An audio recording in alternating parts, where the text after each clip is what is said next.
इस नदी की धार से कोई ठंडी हवा आती तो है, नाव जर्जर ही सही लहरों से टकराती तो है। नमस्कार सभी प्यारे भाई बहनों को, मैं विवेक पांडे। यूजीसी नेट के पाठ्यक्रम में लगी हुई कुल 21 कहानियों में से आज एक बहुत ही अहम कहानी, जो कि पहली कहानी के रूप में आपके सिलेबस में पाठ्यक्रम में लगी भी हुई है, उस पर आज हम चर्चा करने के लिए एकत्र हुए हैं। ध्यान रहिए, एकत्रित गलत शब्द है, एकत्र उचित शब्द होता है। जब हम भाषा का अध्ययन कर रहे होंगे, जब हम साहित्य का अध्ययन कर रहे होंगे, तो उस बीच में मैं आपको भाषागत कुछ त्रुटियों को, कुछ दोषों को आपके बीच में लाता रहूँगा, कुछ नियमों को आपके बीच में बताता रहूँगा, जिससे आपका इंटरेस्ट भी पैदा होगा और साहित्य के प्रति जो रुझान है वो व्याकरण सम्मत होते हुए जब आप आगे बढ़ेंगे तो आपका जो ज्ञान है वो और निखर कर सामने आएगा और मज़ा आएगा। तो आज हम लोग पढ़ने चल रहे हैं राजेंद्र बाला घोष बंग महिला को।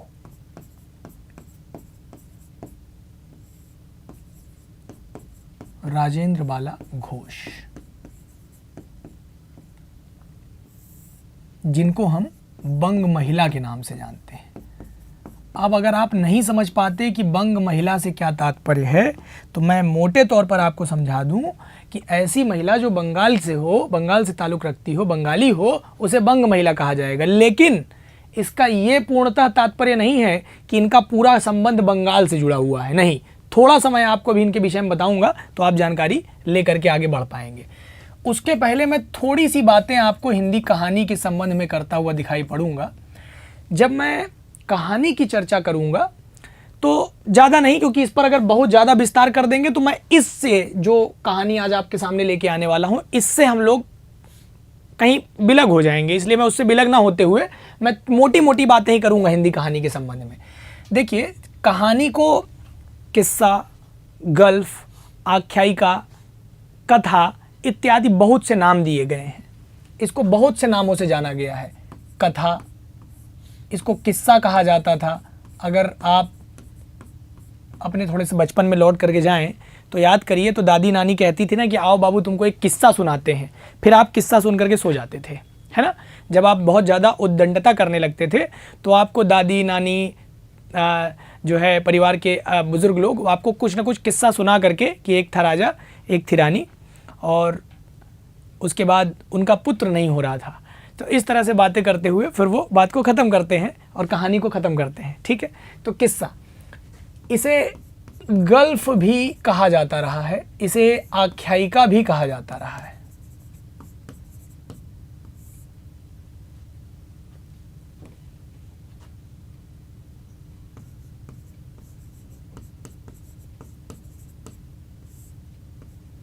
आख्यायिका, तो ये सारे इसके नाम रहे हैं। लेकिन शुरुआत की अगर मैं बात करूं तो इसका जो प्रारंभ है, जो हिंदी कहानियों की शुरुआत है, अगर कहानी के प्रारंभ की बात करें तो एडगर एलन पो नाम के एक व्यक्ति आते हैं, एडगर एलन पो। इनसे ही हिंदी कहानी की शुरुआत मानी जाती है। इन्होंने हिंदी कहानी को शॉर्ट स्टोरी, छोटी कहानी नाम दिया और आगे चल के यही जो छोटी कहानी थी, इसलिए इनको शॉर्ट स्टोरी मूवमेंट का जन्मदाता भी कहा जाता है।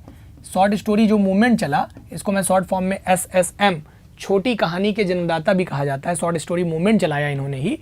40 वर्ष तक कुल इनका जीवन काल रहा है एडगर एलन पो का। अगर इनके बारे में मैं थोड़ी सी और चर्चा कर लूँ तो कुल जमा 40 वर्ष तक के जीवन काल तक इन्होंने काम किया और साहित्य जगत में चर्चा परिचर्चा में आगे रहे। 1809 से 1849 तक का समय इन्होंने जिया।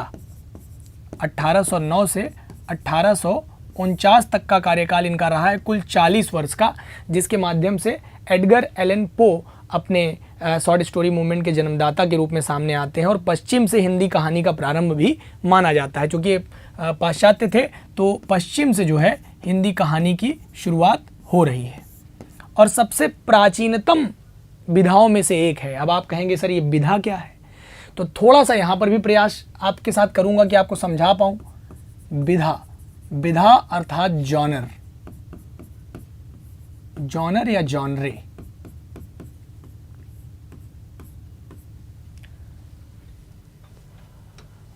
इसे हम विधा कहते हैं। ग्रीक भाषा का एक शब्द है जॉनर या जॉनरे, इसे विधा के नाम से जाना जाता है।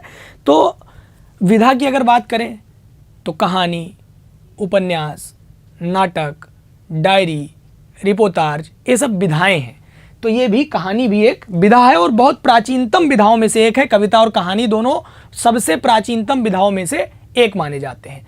अब इसी बीच जब हम चर्चा को और आगे बढ़ाएंगे तो बताएंगे कि एडगर एलन पो के द्वारा ही सबसे ज़्यादा जासूसी और वैज्ञानिक प्रकार की कहानियाँ लिखी गई हैं। इन्हीं के द्वारा ही दो प्रकार की कहानियाँ लिखने के लिए इनको जाना जाता है, एक जासूसी प्रकार की कहानियाँ और एक वैज्ञानिक कहानियाँ लिखने के लिए इनको हम जानते हैं।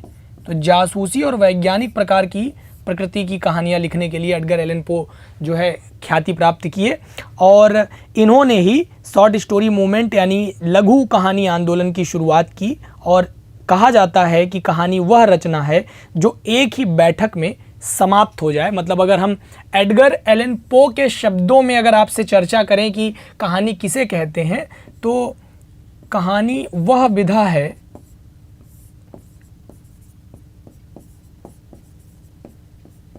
जो एक ही बैठक में समाप्त हो जाए,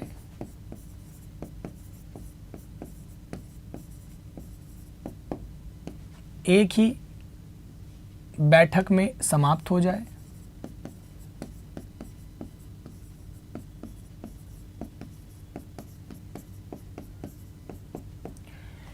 एवं पाठक के मनः मन में एक गहरा प्रभाव छोड़ जाए, एवं पाठक के मनः मन में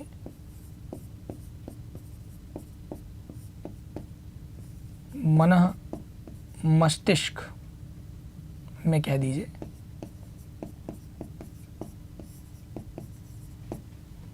मनः मस्तिष्क में एक गहरा प्रभाव छोड़ जाए।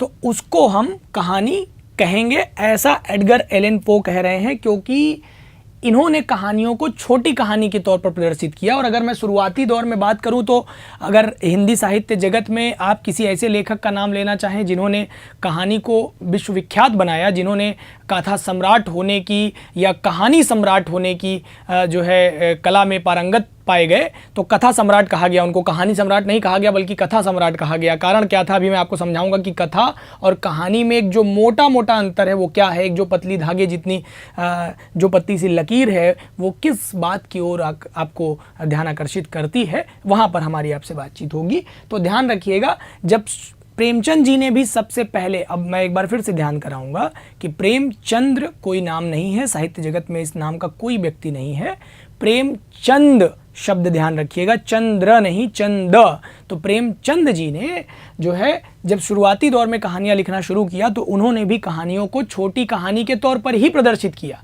अब तो कहानियाँ बहुत बड़ी बड़ी होने लग गई हैं। आप अगर कृष्णा सोबती को देखेंगे तो कृष्णा सोबती की बहुत सारे उपन्यास के नाम से जाने जाने वाली रचनाएं बड़ी कहानियों में शामिल हैं। ठीक है, उनकी बहुत सारी रचनाएं बड़ी कहानी के रूप में शामिल हैं। जब मैं कहानी की विधाओं में और आगे आपसे चर्चा परिचर्चा में लेकर के बढ़ूंगा, मित्रों मरजानी की बात करूंगा, डार से बिछुड़ी की बात करूंगा, तो मैं बताऊंगा कि उपन्यास जैसी दिखने वाली इस पूरी कहानी को आप लोग उपन्यास के रूप में देखते हैं, लेकिन यह है वास्तव में बड़ी कहानी। तो अब तो कहानियाँ बहुत बड़ी बड़ी होने लग गई हैं। ठीक है, तो उस समय कहानियाँ छोटी कहानी के रूप में ही देखी जाती थी। और शुरुआती दौर में जब प्रेमचंद जी ने कहानी लेखन शुरू किया तो वह उर्दू में ही लेखन शुरू किए। शुरुआती दौर में उन्होंने उर्दू में लिखना शुरू किया।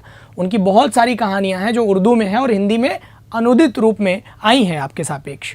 ठीक है, तो अब एक छोटी विधा के रूप में देखा जा रहा है और फिर थोड़ा सा और आगे बढ़ेंगे। तो कहानी के कुछ तत्व होते हैं जिसमें उद्देश्य हो, कथानक हो, पात्र हो, वातावरण हो, भाषा शैली हो, संवाद हो, कथोपकथन हो, एक प्लॉट तैयार किया जा रहा हो ही। ठीक है, तो ये सब मोटी मोटी बातें तय कर ली जाती हैं। अब इस पर मेरी अभी चर्चा नहीं होगी, क्योंकि फिर मैं जब कहानी का इतिहास आपसे जब पढ़ा रहा हूँगा आपको, तब मैं इसके विषय में आपसे बातचीत करूँगा, जब हम कहानी के इतिहास के संबंध में आपसे बातचीत कर रहे होंगे तब। लेकिन चूंकि एक बात जानना जरूरी है कि कथा और कहानी में मूलतः वह छोटा अंतर क्या है, तो जरूर मैं आपको यहाँ पर कहना चाहूँगा कि कथा और कहानी के बीच के जिस मोटे अंतर की चर्चा हम कर रहे हैं, दोनों के बीच में इतना पतला अंतर है कि कई बार कोई कहानी कथा का रूप ले लेती है और कई बार कोई कथा कहानी का रूप ले लेती है। देखिए, कथा का जो अंतिम उद्देश्य है वो केवल और केवल आपको किसी भी रूप में एक सदाचार की भावना को प्रदर्शित करना मात्र है। मतलब आपके सामने केवल एक सीख पैदा कर देना ही कथा का उद्देश्य है। जैसे मोटे तौर पर मैं आपसे बात करूं कि कथा से आप क्या समझते हैं, तो आपने एक कथा सुनी होगी प्राचीन काल में अपने बचपन के दौर में कि 4 ऋषि रहते हैं और वो रास्ते में जा रहे होते हैं, जंगल के रास्ते से निकल रहे होते हैं, देखते हैं कि एक शेर की हड्डियां कुछ पड़ी हुई हैं, बिखरी हुई हैं और किसी मृतप्राय शेर की हड्डियां हैं, और उसमें से वो लोग तय करते हैं कि हम लोग अपनी क्षमता से, अपनी शक्ति से जो है इसमें जान डाल देंगे और ये जीवित हो जाएगा। उन 4 ऋषियों में से एक ऋषि होता है जो बोलता है कि नहीं नहीं, ऐसा करना उचित नहीं है वो शेर, और जैसे ही उसमें जान डाल देंगे वह अपनी प्रकृति से पीछे नहीं हटेगा।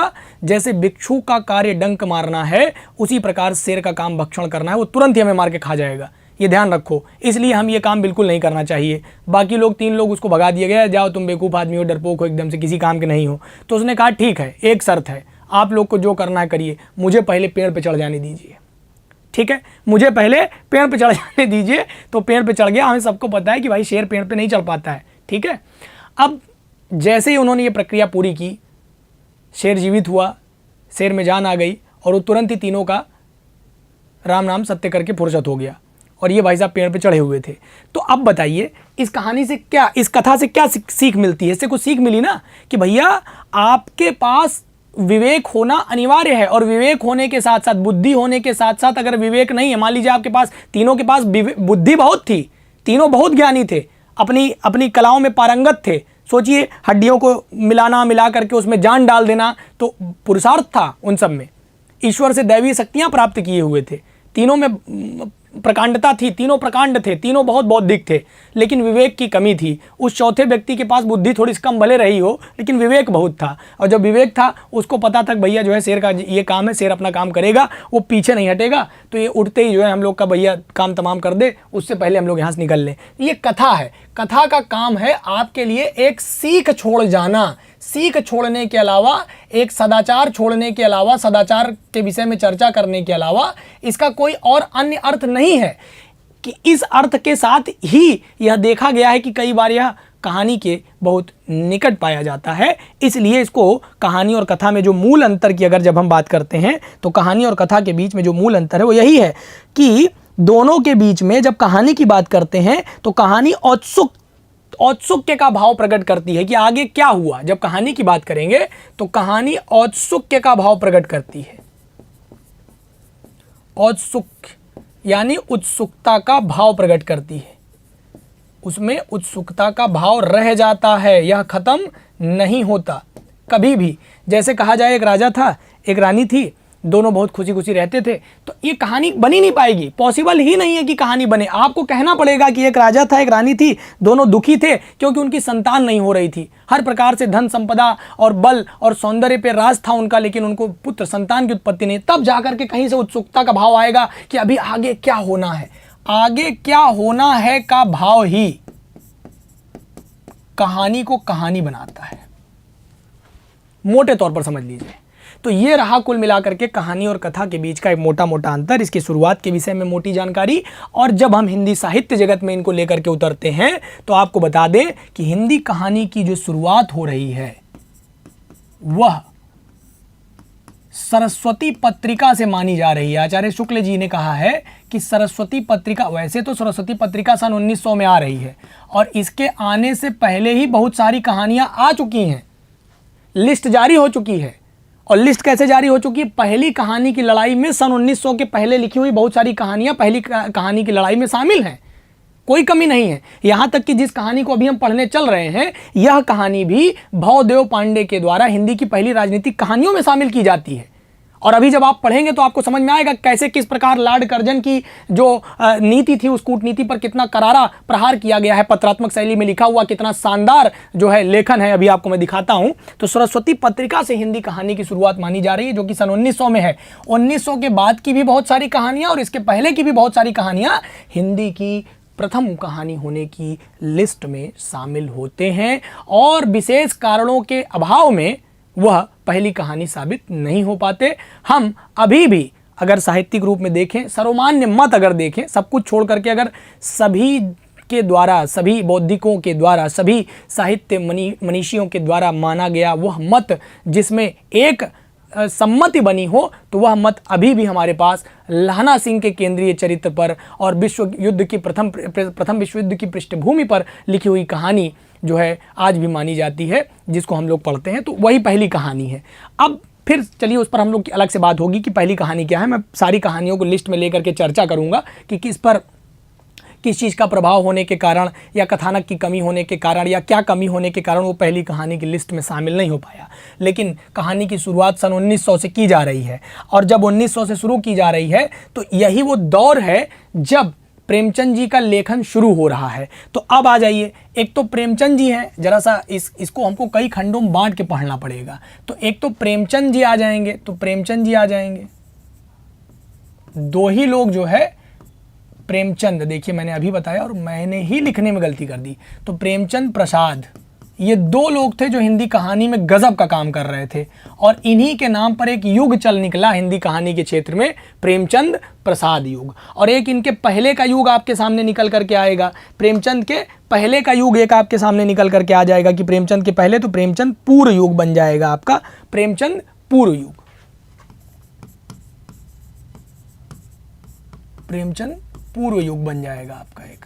और फिर प्रेमचंद के बाद प्रेमचंद प्रसाद युग, और प्रेमचंद के पहले पूर्व युग और बाद में उत्तर युग, तो प्रेमचंदोत्तर युग।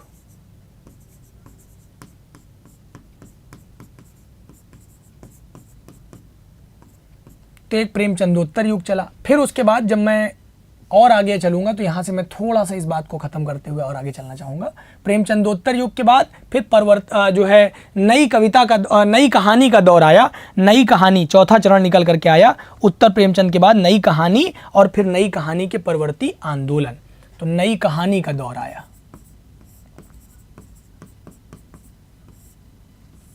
और फिर उसके बाद मैं इसको थोड़ा सा और नीचे ले आऊंगा, नई कहानी के परवर्ती आंदोलन।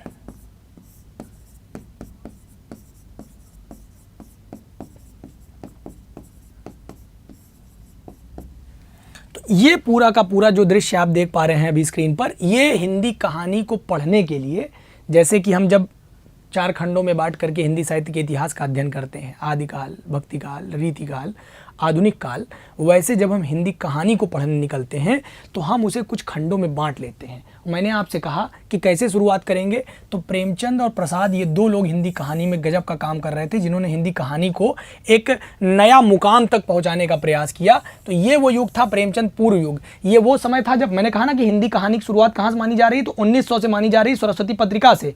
तो ये 15 साल तक लगभग, जब 1900 से 1915 के बीच की जो कहानियाँ पूरी की पूरी चली, ये ईस्वी में समय आपको मैं दे रहा हूँ अभी, तो ये 1900 से लेकर के 1915 तक की जो कहानियाँ थी, ये सब प्रेमचंद के पहले की कहानियाँ हैं। और जब 1915 से 36, यही वो समय है जब प्रेमचंद की मृत्यु हो रही है। 1915 से 1936 का ये दौर चल रहा है, ये प्रेमचंद की मृत्यु का समय है 1936। ध्यान से सुनना, मैं एक बात आपको जरूर बताना चाहूँगा। साहित्य जगत में ऐसे बहुत से विद्वज्जन हुए हैं जिन्होंने अपनी लेखनी इस प्रकार से चलाई है, और जब आप अध्ययन करते हुए चले चलते हैं तो आपको वास्तव में पकड़ समझ में आती है। 1936 का वो समय था जब प्रेमचंद उपन्यास में गोदान लिख रहे हैं। गौर से सुनिएगा मैं क्या समझाना चाहता हूं आपको। जब आप यूपीएससी में उतरते हैं और मुख्य परीक्षा देने के लिए जाते हैं, जब आप ऑप्शनल विषय के रूप में हिंदी साहित्य का चुनाव करते हैं, तब आप किस प्रकार की सोच लेकर के बढ़ते हैं, और जब यूजीसी में रहते हैं तो कैसी सोच लेकर के बढ़ते हैं, दोनों के बीच का अंतर समझिएगा थोड़ा सा। ये वो दौर है जब एक व्यक्ति जो हिंदी साहित्य जगत का एक हस्ताक्षर साबित हो चुका है, और 1936 का दौर है जहां पर वो उपन्यास के रूप में गोदान लिख रहा है। और जब आप थोड़ी सी बुद्धि रखते होंगे तो नाम मात्र से, रचना का नाम मात्र ये दर्शाने के लिए पर्याप्त है कि कैसे वह रचना गढ़ी गई होगी।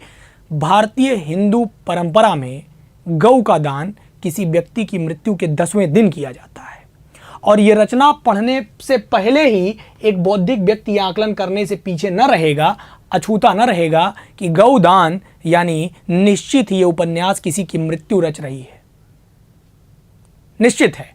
और वही हुआ, हुरी की मृत्यु होती है। अब इधर आइए, यही वो दौर है जब उनकी अंतिम कहानी आ रही है, कफन। सोचिए, आप थोड़ा सा दिमाग लगाइएगा, मतलब क्या तो संयोग बना हुआ है कि उसी प्रेमचंद की अंतिम रचना के रूप में गऊ का दान हो रहा है, अंतिम रचना के रूप में कफन आ रहा है। यहाँ पर जो है होरी नाम का एक पात्र है जो अपनी मजबूरियों के हाथ बंधा हुआ है, और यहाँ पर घीसू और माधव, धीसू और माधव, घीसू और माधव, ये दो पात्र हैं जो कि अब समाज के सामने अनायास ही अवहेलना का पात्र होते हैं, कुंठा का पात्र शिकार होते हैं। जबकि जब इनके विषय में हम चर्चा करने उतरते हैं तो हिंदी साहित्य के सरल इतिहास में लिखा गया है कि हम धीसू माधव को जिस प्रकार से समाज में इनको अवहेलना का पात्र बनाते हैं, यह वास्तव में उस दशा में दुनिया का कोई भी व्यक्ति होता तो पहले पेट पूजा फिर काम दूजा। उस परिस्थिति में फंसने के बाद कोई भी व्यक्ति कफन खरीदने से ज़्यादा पेट भरना जरूरी समझता। हिंदी साहित्य का सरल इतिहास आप उठा करके देखिए, जिसमें जो है आचार्य जी ने बहुत सुंदर तरीके से इसका वर्णन किया हुआ है। यही लाइन लिखी है जो मैंने आपके सामने अभी बोला है।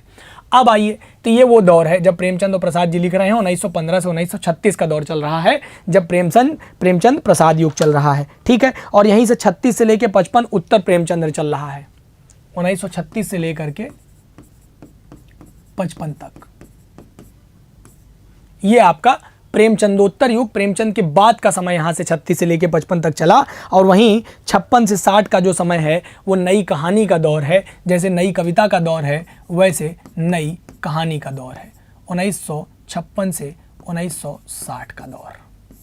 और यहीं से 1960 के बाद जो है ये नई कहानी के परवर्ती आंदोलन आते हैं, कुछ आंदोलन किए जाते हैं, तब इसके बारे में चर्चा होगी। तो ये पूरा का पूरा एक जो खेल रहा, ये कहानी को पढ़ने के लिए बहुत आवश्यक है। जब आप इतना पढ़ लेते हैं तो यहीं से हम एक कहानी का उदय करते हैं, यहीं से एक कहानी को पढ़ने चलेंगे जो कि हम जो है चंद्रदेव से मेरी बातें, आपकी पहली कहानी के रूप में हम लोग चंद्रदेव से मेरी बातें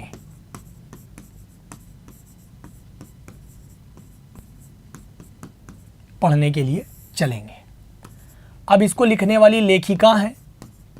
पहले तो मैं आपको समझा दूं कि जैसे ही आप कहानी को पढ़ना शुरू करते हैं तो हिंदी में किसी भी कहानी को पढ़ने के लिए अगर यूजीसी के मानक पर उस कहानी को पढ़ना चाहते हैं तो कुछ चीज़ें अपने दिमाग में एकदम सेट कर लीजिए कि सबसे पहले हमें उसके लेखक के बारे में जानना है। और लेखक के बारे में क्या मोटी मोटी बातें जानना है, तो उसके जन्म के बारे में जानना है, उसके मृत्यु के बारे में जानना है, उसकी शिक्षा दीक्षा के विषय में थोड़ी सी बातें ले लेनी है हमको, उसका माहौल यानी उसका वातावरण क्या था, रचना का वातावरण जैसा रहेगा रचनाकार वैसी ही बातें करता हुआ दिखाई पड़ेगा, उससे इतर वो बात कर ही नहीं सकता। याद करिए प्रकरण 1 हिंदी साहित्य का इतिहास, आचार्य रामचंद्र शुक्ल, जहाँ पर वो स्पष्ट करते हैं कि किसी भी देश का साहित्य वहाँ की जनता की चित्तवृत्तियों का सचित्र वर्णन होता है। जैसे जैसे वहाँ की जनता की चित्तवृत्तियाँ बदलती जाती हैं वहाँ का साहित्य परिणत होता जाता है। तो इसी प्रकार से वह अगर आप समझ पाएं कि लेखक का वातावरण क्या है, वह किस प्रकार के वातावरण से आता है, तो काफ़ी हद तक आप उसकी रचनाओं का मूल बिंदु समझने लग जाते हैं। आप देखेंगे तो लेखक की जो रचना आपके सिलेबस में लगी हुई है उस रचना के संबंध में जिन चरित्र और जिन पात्रों की वहाँ पर चर्चा हुई है ज़रा उनका अच्छा अध्ययन करिए। उन चरित्र और पात्रों के विषय में जो विशेष कथन कहे गए हैं उस पर आपका विशेष ध्यान होना चाहिए। जो कथन है जो महत्वपूर्ण है और साहित्य जगत में एक अलग अनूठी पहचान रखते हैं, आपके विवेक में कुछ परिवर्तन कर पाते हैं, आपकी बुद्धि में कुछ परिवर्तन कर पाते हैं। साथ ही किसी भी खंड को जब पढ़ने जाइए तो PYQs ज़रूर आपका हिस्सा बने ताकि आपको ये पता चले कि हाँ भाई PYQs के माध्यम से हम जो है ये समझ पाएंगे कि इस रचना के किन किन खंडों से कैसे कैसे सवाल पूछे जा चुके हैं। जैसे जब मैं चंद्रदेव से मेरी बातें की बात कर रहा हूँ, अभी ये रचना जब हम पढ़ेंगे तो मैं आपको कनेक्ट कर पाऊँगा कि कैसे किसको किसको उन्होंने क्या क्या उलाहना दी है, किसको किसको किन किन नामों से पुकारा है, ये सवाल पूछा जा चुका है। ऐसे ही जब आप इन्हीं की एक रचना लगी हुई है आपके सिलेबस में दुलाई वाली, उसमें एक पात्र है सीता नाम की। अब उसमें यह तक पूछ लिया है यूजीसी में कि सीता की उम्र क्या थी। अब जब आप रचना को पढ़ते हैं तो उसमें बहुत थोड़ा सा मतलब एक लाइन का वर्ण इस्तेमाल किया गया, एक वर्ड इस्तेमाल किया गया कि सीता की उम्र अभी 10 साल ही है, छोटी बच्ची है। तो ये बात आपको कैसे पता चली? जब आप रचना को मूल टेक्स्ट को पढ़ते हैं। बिना मूल टेक्स्ट को पढ़े आप ये तय नहीं कर पाएंगे कि कैसे आप उसके यूजीसी के मानकों पर सवाल को किसी भी परिस्थिति में कर पाते हैं। तो आपको ये सब मोटी मोटी बातें पता होनी चाहिए। साथ ही वह कहानी किस पत्रिका में छपी हुई है ये बात तो आपको निश्चित रूप से पता होनी चाहिए। उसका समय पता होना चाहिए जो कि मानकों पर खरा उतरता हो। अगर इतनी बातें आपको अच्छे से पता चल गई हैं तो फिर अब आप कहानी पढ़ने के लिए तैयार हैं। साथ ही ऐसा भी देखा गया है, जब आप थोड़ा सा सिलेबस को, पाठ्यक्रम को और डूब के पढ़िए, ऐसा भी तो संभव है कि जिस लेखक की कहानी लगी हो उसी लेखक का उपन्यास भी लगा हो, उसी लेखक का हो सकता है कोई आत्मकथा भी लगी हो आपके सिलेबस में, हो सकता है कि उसकी कोई और अन्य विधा पर लगी हुई रचना भी लिखी हो। जैसे अज्ञेय को उठा लीजिए, अज्ञेय का उपन्यास भी आपके सिलेबस में लगा हुआ है, शेखर एक जीवनी, और उसी अज्ञेय का यहाँ पर कहानी भी लगी हुई है। तो आप उन लेखकों के अन्य खंडों को भी पढ़ने का पूरा प्रयास करिए। अब चंद्रदेव से मेरी बातें, इसके विषय में बात करते हुए मैं आपको यहाँ पर आकर्षित करना चाहूँगा आपका ध्यान कि जब मैं बात करूँगा राजेंद्र बाला घोष की, नाम से देखकर लगता है जैसे कोई पुरुष हो, लेकिन ये गलती मत पाल लीजिएगा, राजेंद्र बाला घोष एक महिला है। मिर्जापुर नगर में बारिया घाट में इनका जन्म हो रहा है 1882 ईस्वी में। समय पकड़िएगा, अब इतिहास के खंडों में उतर करके देखिए कि 1882 में क्या राजनीति गढ़ी जा रही है, क्या देश का माहौल है, क्या वातावरण है। अब लॉर्ड कर्जन का समय चल रहा है उस समय 1882 में, उसी समय लॉर्ड कर्जन के पूरे दौर को लिख रही हैं ये चंद्रदेव से मेरी बातें, और पत्रात्मक शैली का इस्तेमाल कर रही हैं। मृत्यु इनकी हो रही है 24 फरवरी 1949 को। इनके बचपन का नाम रानी और चारुलता है, इनको रानी अथवा चारुलता नाम से पुकारा जाता रहा है। इनके पिता का नाम राम घोष है, भाई इनके राम प्रसन्न घोष हैं, और माता जो है इनकी नीरदवासिनी घोष है। और इनके बहुत सारे उपनाम हैं, जैसे बंग महिला के नाम से इनको जाना जाता है, प्रवासिनी बंग महिला के नाम से जाना जाता है।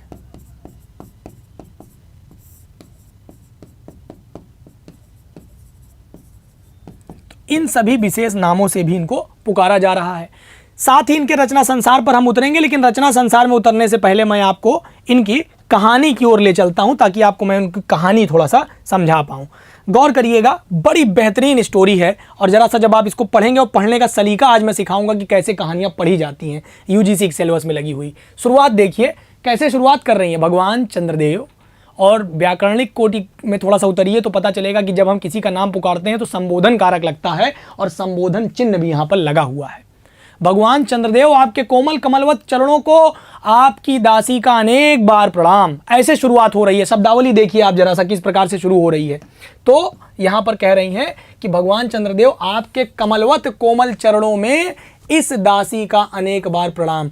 तो भगवान चंद्रदेव के चरणों को उन्होंने कोमल कहा है और कमलवत कहा है, कमल के समान बताया है। ठीक है, ये तक छोटी छोटी बातें ध्यान रखिएगा। अनेक बार प्रणाम, अपने आप को दासी कहकर पुकारा है, लेखिका ने स्वयं को दासी कहकर पुकारा है। ठीक है, मैं बता दूं कि इस कहानी को जब हम पढ़ लेंगे तो दो बातें आपके सामने मैं प्रश्न के रूप में रखूंगा, जिसका उत्तर आपके पास बड़ी आसानी से होगा।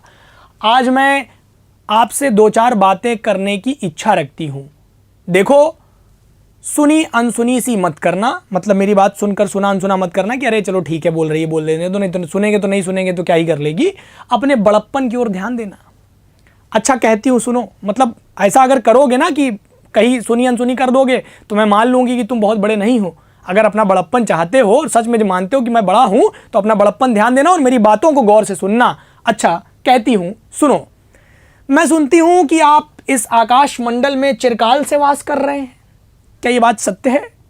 यदि सत्य है तो मैं अनुमान करती हूँ कि इस सृष्टि के साथ ही साथ आप अवश्य, आपकी भी सृष्टि हुई होगी। अगर आप चिरकाल से रह रहे हैं तो जैसे ही इस संसार का निर्माण हुआ होगा आप भी उसी समय आ गए होंगे, और तब तो आप ढेर दिन के पुराने बूढ़े कहे जा सकते हैं। ये स्टेटमेंट पूछा जा चुका है कि यहाँ पर किसको ढेर दिन का पुराना और बूढ़ा कहा जा रहा है। देखिए शब्द, देखिए शब्दावली, ये अवधी भाषा का एक शब्द है। जन्म हो रहा है मिर्जापुर में, तो मिर्जापुर की रहने वाली हैं, मिर्जापुर में रह रही हैं, तो वहाँ से इन्होंने ये स्टेटमेंट पकड़ लिया है ना। अवधी भाषा बोली जाती है यहाँ पे हमारे मिर्जापुर में, प्रयागराज में, तो वो कह रहे हैं ढेर दिन पुराने हैं। ठीक है, तब तो आप ढेर दिन के पुराने बड़े बूढ़े कहे जा सकते हैं।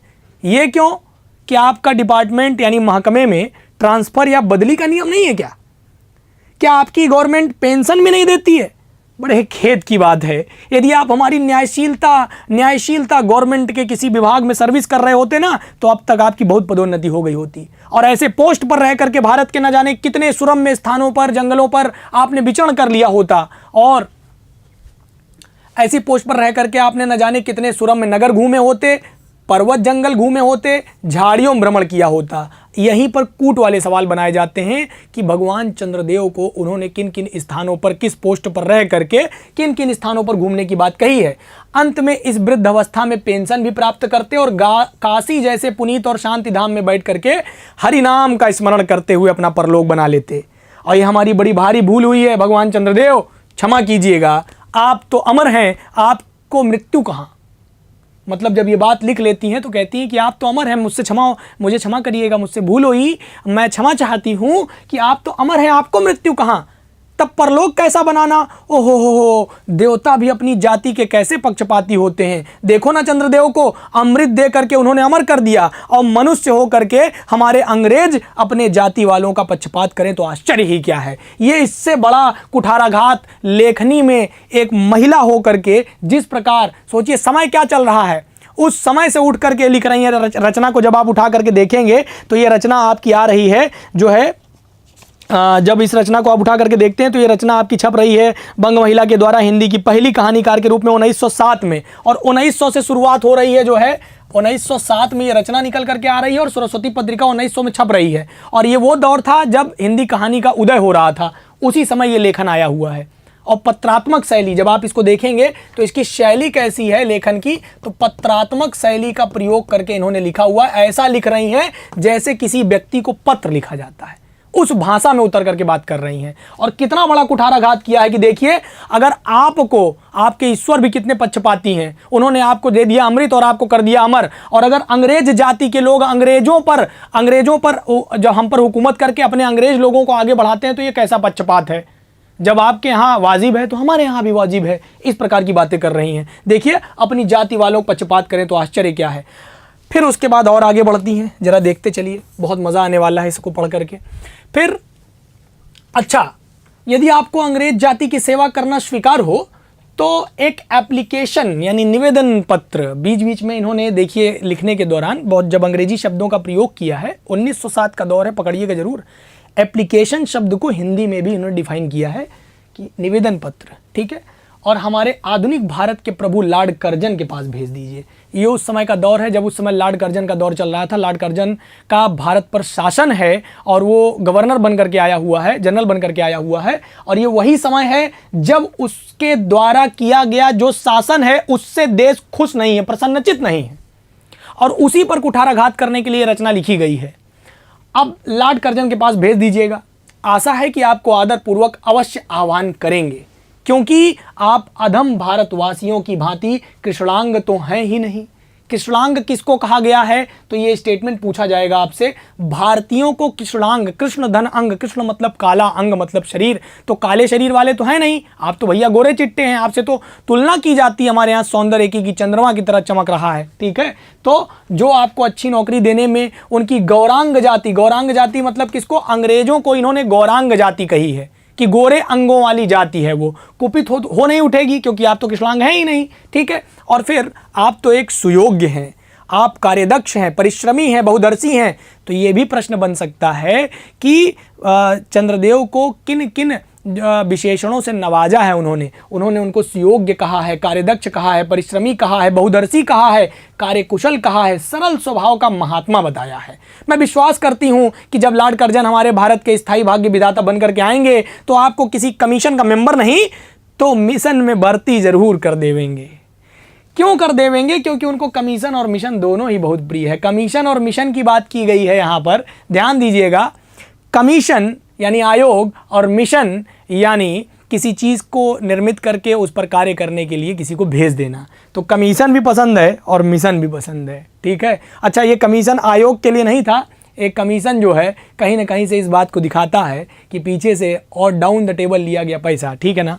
आइए और आगे बढ़ते हैं। फिर कह रहे हैं कि आपको चंद्रलोक में जो रीति और नीति सृष्टि के आदिकाल में प्रचलित थी वे ही सब अब भी है, पर यहाँ तो इतना परिवर्तन हो गया है कि भूत और वर्तमान में आकाश पाताल का सा अंतर दिखाई पड़ता है। मैं अनुमान करती हूँ कि आपके नेत्रों की ज्योति कुछ अवश्य ही मंद पड़ गई होगी, क्योंकि आधुनिक भारत संतान लड़कपन से चश्मा धारण कर ले रही है। ये समय देखिए, कि जहाँ पर चश्मा लगाना एक वृद्धों का काम हुआ करता था, वहाँ पर हमारे यहाँ तो इतना समय परिवर्तित हुआ है, आकाश पाताल सा परिवर्तन हो गया है कि लड़कपन में हमारी संतानें क्या कर रही हैं, चश्मा लगा ले रही हैं। और इस कारण आप हमारे दीनहीन क्षीण प्रभ भारत को उतनी दूर से भली भांति देख नहीं पाते होंगे।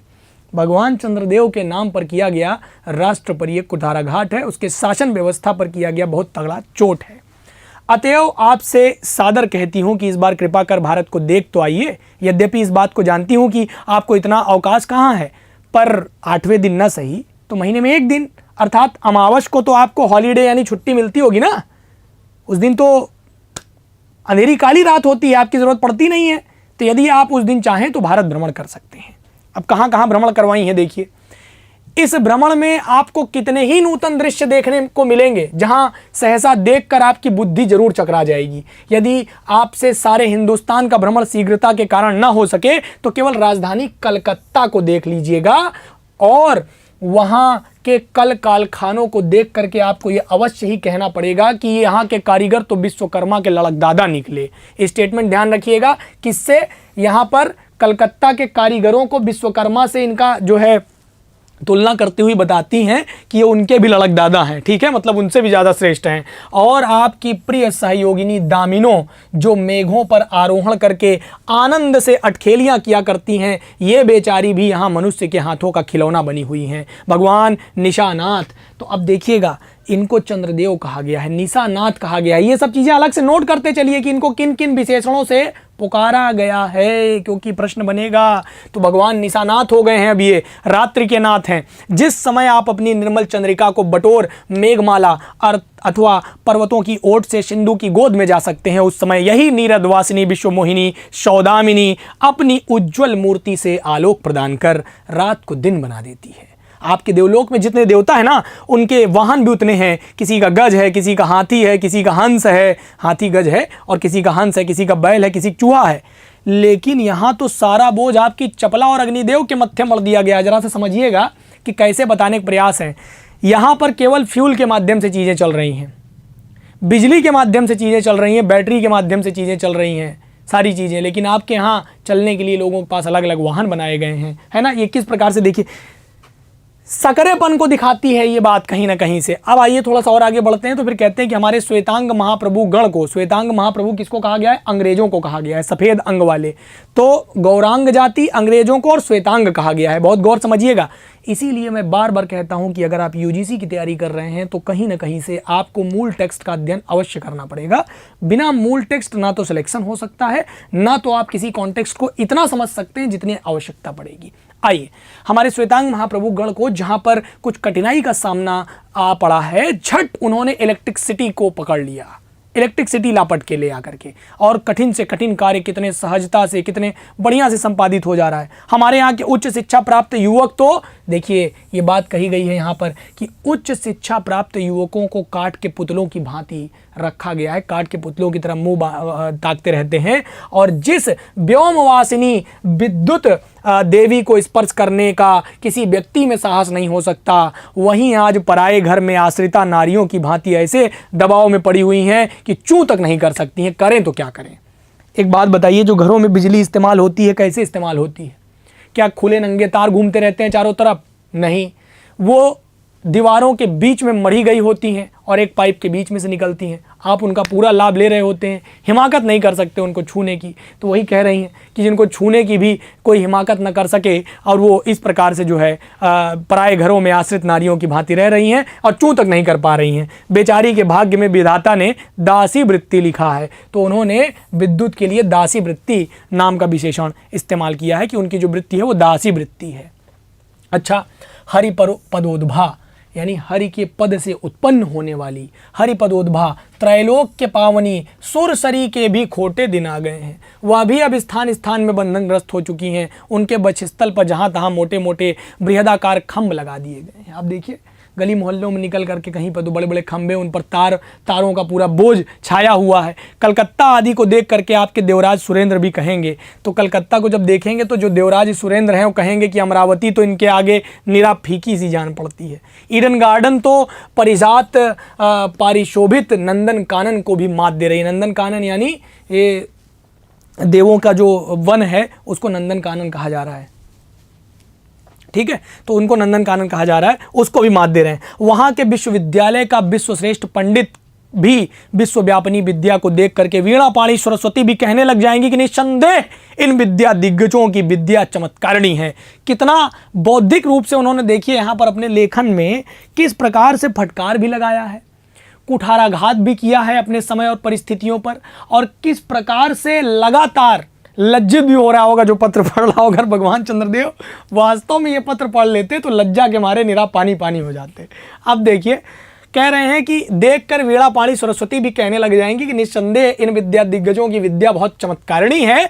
वहाँ के फोर्ट विलियम के जो फौजी हैं वो एकदम, देखिए ये भी पूछा गया है आपसे सवाल कि समान देख करके आपके देव सेनापति कार्तिकेय बाबू को भी के भी छक्के छूट जाएंगे, क्योंकि देव सेनापति महाशय देखने में खास बंगाली बाबू से जचते हैं। तो इनकी जो कार्तिकेय हैं जो सेनापति हैं देवों के, उनकी जो तुलना की गई है वो फोर्ट विलियम के जो फौजी समान जो व्यक्ति हैं उनको, उनसे उनकी तुलना की गई है, बंगाली बाबू की तरह जो दिखते हैं, ठीक है। उनका वाहन भी एक सुंदर मयूर है, बस इससे उनके वीरत्व का परिचय खूब मिलता है। वहाँ के मिंट यानी जो टकसाल है ना, उनको देख करके सिंधु तनया, आपकी प्रिय सहोदरा कमला देवी और कुबेर भी अचकचा जाएंगे। और भगवान चंद्रदेव इन्हीं सब विश्वमयोत्पादक अपूर्व दृश्यों का अवलोकन करने हेतु आपको सादर निमंत्रित और सविनय आहूत करती हूँ। आहूत का मतलब होता है जिसे बुलाया गया हो उसे आहूत कहते हैं। ये वाक्यांश पूछा जाता है आपसे तो कुछ कुछ कठिन कठिन शब्द हैं, उसका मतलब बताता चल रहा हूँ, ठीक है। आहूत करती हूँ और संभव है कि यहाँ आने से आपको अनेक लाभ भी हों जो अनादिकाल से निज उज्ज्वल, अब देखिए उज्ज्वल शब्द यहाँ पर गलत लिखा हुआ थोड़ा सा, उत धन ज्वल से मिल करके बना हुआ है उज्ज्वल, और इसमें व्यंजन संधि लगती है ता का सामने वाले वर्ण के अनुसार परिवर्तन नियम से, तो उज्ज्वल इस प्रकार से लिखा जाएगा। निज उज्ज्वल वपु में कलंक की कालिमा लेपन करके कलंकी शशांक शशधर ससलांछन इन सब उपाधि मालाओं से भूषित हो रहे हैं। अब जरा सा समझ लीजिए कि कैसे किसको क्या इस्तेमाल करके क्या कह दिया इन्होंने। ये चंद्रदेव के जो गौर वर्ण हैं उन पर जो कालिमा के लिए उपमाएं इन्होंने दी हैं वो ये सब उपमाएं हैं। ये सब उपमाएं दी गई हैं, कलंकी शशांक कहा गया है, ससधर कहा गया है, ससलांछन कहा गया है। तो ये सब उपमाएं इनके लिए दी गई हैं। ये सब परीक्षा में प्रश्न पूछा जा चुका है। कूट बना करके सवाल पूछेगा, विकल्प दे देगा 1 2 2 3 1 2 3 4 सारे या इनमें से कोई नहीं, इस प्रकार से। तो ये ध्यान रखिएगा। आदि उपाधि मालाओं से भूषित हो रहे हैं। सिंधु तनय होने पर भी जिन कालिमा को आप आज तक नहीं धो सके, वहीं आजन्म कलंक शायद यहाँ के विज्ञानविद पंडितों की चेष्टा से छूट जाएं। जब बंबई में स्वर्गीय महारानी विक्टोरिया देवी की प्रतिमूर्ति में काला दाग छुड़ाने में ये पूछा जाएगा कौन छुड़ा रहा था, प्रोफेसर गज्जर जो थे वो फलीभूत हुए हैं, तब उनके मुख की कालिमा छुड़ाने में क्यों न फलीभूत होंगे। चंद्रमा में दाग है ना कहा जाता है, ठीक है। तो उसके पीछे बहुत सारी कथाएं प्रचलित हैं, उसी के लिए उन्होंने एक व्यंग किया है। शायद आप ये बात अभी तक विदित नहीं है कि आप और आपके स्वामी सूर्य भगवान जब हमारे भूमंडल की छाया पड़ती है ना तो आप लोगों पर ग्रहण लग जाता है। और आपका तो अब तक वही पुराना विश्वास बना हुआ है कि जब कुटिल ग्रह राहु को निगल जाता है तभी ग्रहण होता है। एक फिल्म आई है राम भरोसे कि भगवान भरोसे, ऐसे कोई मूवी है आपने देखा होगा, तो उसमें देखेंगे तो 2 छोटे नन्हे बालक हैं जो बड़े अच्छे मित्र हैं और पूछा जाता है, सरकारी विद्यालय में पढ़ते हैं कि ग्रहण कैसे लगता है। तो चूँकि वो लोग पहले पंडित जी से पढ़ते थे तो पंडित जी ने उनको पूरी कथा सुना रखी है कि राहु कैसे ग्रस लेता है, तो उसके बाद चंद्र ग्रहण और सूर्य ग्रहण लगता है। फिर बाद में जो है वो जब इंस्पेक्शन के लिए कोई व्यक्ति आया रहता है तो पूछता है कि भैया क्या है, तो अधिकारी महोदय के सामने वो लोग बताते हैं कि चंद्र ग्रहण सूर्य ग्रहण ऐसे लगता है, ज्योग्राफिकल एंगल बता नहीं पाते, तो उसके वजह से जो है दिक्कत पैदा हो जाती है। तो देखिए ये कहानी बिल्कुल पढ़ करके बिल्कुल वहीं की याद दिला रहा है, ठीक है। तो आपका तो अब तक वही पुराना विश्वास बना हुआ है कि जब कुटिल राहु आपको निगल जाता है तो ग्रहण लगता है, पर ऐसा थोथा विश्वास करना आप लोगों की भारी भूल है। अतः हे देव, मैं विनय करती हूँ कि आप अपने हृदय से इस भ्रम को जड़ से उखाड़ फेंक दीजिए। यानी कि अब भारत में ना तो आपके और ना आपके स्वामी भुवन भास्कर सूर्य महाशय के ही वंशधरों का साम्राज्य है। अब भारत में सस्य श्यामला स्वर्ण प्रसूता मूर्ति ही हैं। और अब तो आप लोगों के अज्ञात एक अन्य द्वीपवासी परम शक्तिमान गौरांग, मतलब कि उन्होंने तुलना किया है अंग्रेजों से, उनकी पूरी जाति यानी भगवान की पूरी जाति का, जिसमें उन्होंने किसको किसको लिया है, तो उन्होंने बिजली को लिया है, विद्युत को लिया है, चंचला चपला है ना, बिजली को लिया है, और साथ ही साथ आकाश को लिया है, चंद्रमा को लिया है, सूर्य को लिया है, और इन सब की तुलना कर दिया है गौरांग जाति से यानी कि अंग्रेजों से, और इनको ज़्यादा विशाल बताया है गोरों को, ठीक है। और सुविशाल भारतवर्ष का राज्य वैभव सब भोग रहे हैं ये लोग, ठीक है, गुलाम बना करके। अब तक मैंने जिन बातों का वर्णन आपसे स्थूल रूप से किया है वो सब इन्हीं विद्या विशारद गौरांग प्रभुओं की कृपा कटाक्ष का परिणाम है। इन्हीं कृपा थोड़ी बहुत बुद्धि आई है, थोड़ा बहुत पढ़ पाई हूँ, उसी की वजह से लिख रही हूँ, ठीक है। हाँ, अब ये तो यहाँ प्रतिवर्ष पदवी दान के समय कितने ही राज्य विहीन राजाओं की सृष्टि हुआ करती है, पर आपके वंशधरों में तो जो 2-4 राजा महाराजा नाम मात्र के हैं भी, वे काठ के पुतलों की भांति हैं। जैसे उनके रक्षक न बनते नाचते हैं, वैसे ही वो भी नाचते रहते हैं। वे इतनी भी जानकारी नहीं रखते कि उनके राज्य में क्या हो रहा है, उनके प्रजा दुखी है सुखी है। ये भी एक कुठाराघात है, कटाक्ष है चल रही वर्तमान व्यवस्था पर। और यदि आप कभी भारत भ्रमण करने आए ना, तो आप कि जो फैमिली डॉक्टर धन्वंतरी जी है ना महाशय, और जो देवताओं के जो चीफ जस्टिस हैं चित्रगुप्त जी, उन दोनों को भी इन्होंने पकड़ लिया है। धन्वंतरी को पकड़ लिया है और चित्रगुप्त जी को पकड़ लिया है।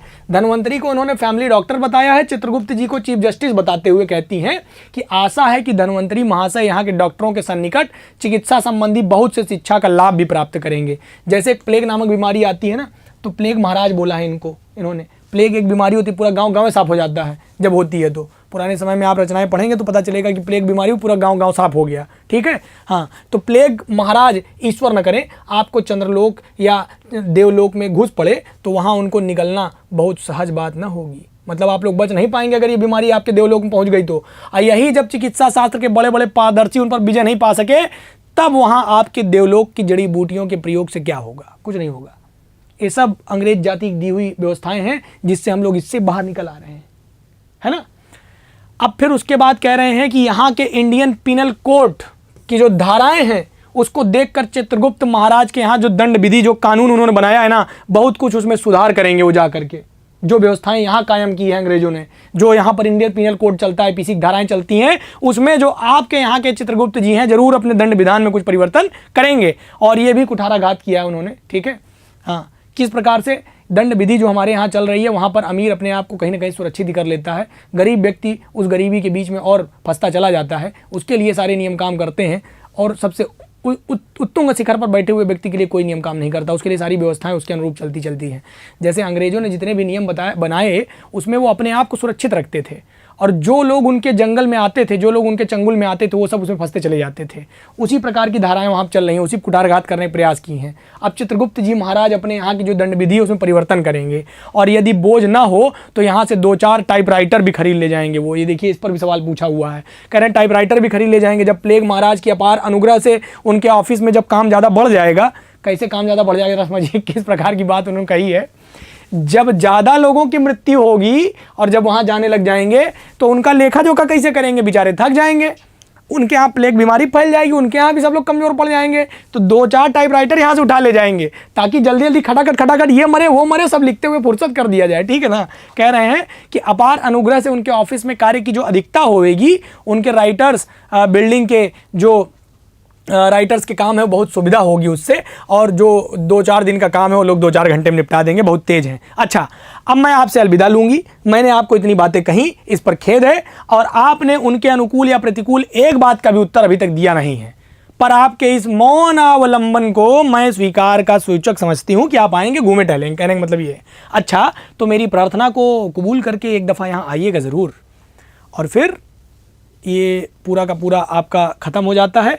तो कुल मिलाकर के मैंने आपको ये समझाने का प्रयास किया कि रचना जब आप पढ़ते हैं तो रचना में किन किन बातों को ध्यान देते हैं। सरस्वती पत्रिका में 1907 में रचना आई है।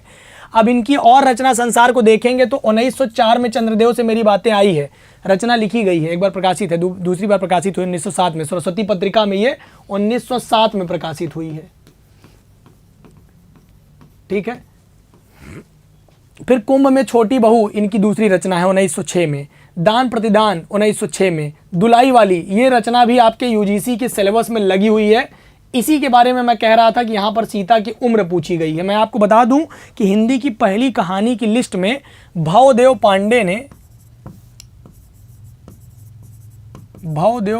ने इन्हीं की रचना को चंद्रदेव से मेरी बात को पहली कहानी माना है, और अभी भी पहली कहानी के ऊपर अगर थोड़ा सा जाइए, हालांकि कई मामलों में इसको पहली कहानी नहीं माना गया, लेकिन प्रथम राजनीतिक कहानी जरूर माना जाता है। प्रथम राजनीतिक कहानी की संज्ञा इसको आज भी दिया जाता है। तो ये पहली राजनीतिक कहानी है। किस शैली में लिखी गई है? तो जैसे पत्र लिखा जाता है उस तरह से लिखा गया है, इसलिए कहा जाता है कि पत्रात्मक शैली का प्रयोग किया गया है। और दुलाई वाली दूसरी रचना आपके सिलेबस में लगी हुई है, इसको हम लोग फिर कभी पढ़ेंगे। अब मुरला इनकी रचना 1908 में, ये भी सरस्वती पत्रिका में छपी है। भाई बहन 1908 में बाल प्रभाकर पत्रिका में छपी है। हृदय परीक्षा 1915 में, दलिया 1909 में, और मन की दृढ़ता 1915 में। दलिया कहानी और हृदय परीक्षा दोनों सरस्वती पत्रिका। आप देखिए, सरस्वती पत्रिका भी अपना एक बहुत अहम योगदान दे रही थी उस समय हिंदी साहित्य में, और सरस्वती पत्रिका का जो योगदान है वो पूरे साहित्य जगत से अछूता नहीं है। हम कभी जब साहित्य की चर्चा करेंगे, उनके खंडों पर बात करेंगे, तब फिर हम सरस्वती पत्रिका के योगदान पर चर्चा करेंगे। हिंदी कहानी की शुरुआत के पहले हम बहुत गहराई से कम 1 घंटा तो सरस्वती पत्रिका पर बात करते हैं, उनके संपादकों पर बात करते हैं, फिर उसका राष्ट्र में योगदान पर बात करते हैं, उसका वातावरण समझते हैं, तब कहानी में उतरते हैं। खैर, तो अब ये इनका पूरा रचना संसार था। मैं आपको ये समझाने का प्रयास किया कि किस प्रकार से कहानी में क्या क्या चीज़ें महत्वपूर्ण हैं, और कैसे कैसे कहानी में अगर आप देखेंगे तो इन्होंने भगवान को प्रणाम किया है। इसमें इन्होंने धर्मंतरी को फैमिली डॉक्टर बताया है, चित्रगुप्त को देवताओं का चीफ जस्टिस बताया है, लॉर्ड कर्जन पर के जो उनकी जो व्यवस्थाएँ हैं उस पर कुठाराघात किया है, और कथानायिका के रूप में यहाँ पर स्वयं पात्र बन करके उभरी हैं जो बंग महिला हैं, और भगवान चंद्रदेव से बात करते हुए आई हैं। लॉर्ड कर्जन को इसमें कजैन शब्द से बुलाया गया है, और उनको आधुनिक भारत का प्रभु कहा गया है। और 1911 में नागरिक पिछाड़ी सभा वाराणसी से उनकी जो पुस्तक प्रकाशित हुई कुसुम संग्रह, उसी में संकलित है, और इसका संपादन शुक्ल जी ने खुद किया है। पत्रात्मक शैली में लिखा गया है। शिव शंभू के चिट्ठे का प्रभाव इस पर देखा जाता है, जिसलिए इसको पहली कहानी मानने से इनकार कर दिया जाता है। इस पर शिव शंभू के चिट्ठे का प्रभाव देखा जाता है।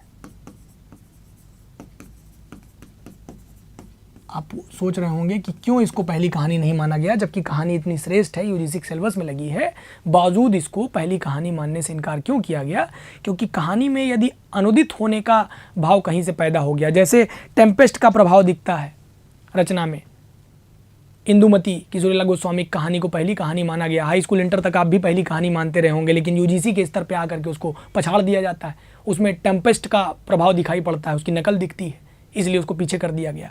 तो उसी प्रकार से यहाँ पर शिव शंभू के चिट्ठे का प्रभाव चंद्रदेव से मेरी बातें रचना पर आ रहा है, इसलिए इसको पहली कहानी न मान करके हिंदी की पहली राजनीतिक कहानी होने का पूरा श्रेय जरूर दे दिया जाता है। क्योंकि इन्होंने शैली तो शिव शंभू के चिट्ठे की ऑप्ट किया है, लेकिन भावनाएं तो अपनी अभिव्यक्ति किया है, इसलिए ये रचना इस प्रकार से आगे आती है। और अगर थोड़ा सा इसमें देखना चाहेंगे तो कुछ बातें और मैं कर देता हूँ। यहाँ पर जब इस रचना की बात करेंगे तो इसमें महारानी विक्टोरिया देवी की प्रतिमा का काला दाग छुड़ाने के लिए गज्जर जी को ले आया गया है, प्रोफेसर गज्जर को सामने रखा गया है। इस कहानी के विषय में कुछ विद्वान हैं, जैसे लक्ष्मी सागर वाषणे आती हैं, तो वो कहते हैं कि चंद्रदेव से मेरी बात कहानी ही नहीं बल्कि एक निबंध मान लीजिए। है भी, निबंधात्मक शैली भी है इसमें कहीं ना कहीं से। जिस प्रकार से पत्र शैली इसमें निकल करके आती है, इसी पत्र में कहीं ना कहीं निबंध का रूप भी धारण किया हुआ है इसने, तो ये निबंध शैली भी ग्रहण करती है, लेकिन इसको पत्रात्मक शैली में लिखा गया रचना माना जाता है। चूंकि भवदेव पांडे ने इसको पहली कहानी माना है, तो उनका स्टेटमेंट ये है कि बंग महिला की जो पहली कहानी है चंद्रदेव से मेरी बातें हैं, ये 1904 में प्रकाशित हिंदी साहित्य की पहली कहानी थी। उन्होंने कहा कि अपने समय की राजनीति और अर्थनीति का जो ये केंद्रीय कथ्य बना करके लिख रही हैं, इसमें हिंदी की पहली राजनीतिक कहानी होने का श्रेय इसको प्राप्त होना चाहिए। और भारत की जो बदहाल आर्थिक दशा है और देश में फैली हुई जो बेरोजगारी है, भाई जैसे एक लाइन हमने आपको बताया ना कि पढ़े लिखे लोग जो है हाँ काठ की पुतली बने हुए हैं, तो इसलिए उन्होंने कहा कि बेरोजगारी पर एक कुठाराघात किया है। तो ये पूरी रचना जिस प्रकार से आपके सामने रखी गई, इससे आप यूजीसी के सभी प्रश्नों को आसानी से हल कर लेंगे। मुझे उम्मीद है कि ये क्लास आपको बहुत शानदार लगी होगी। अन्य कहानी के मुद्दों पर हम लोग अगली क्लास में चर्चा करेंगे। तब तक के लिए आपका भाई विवेक पांडे आपको नमस्कार करता है। जय हिंद, जय हिंदी, नमस्कार।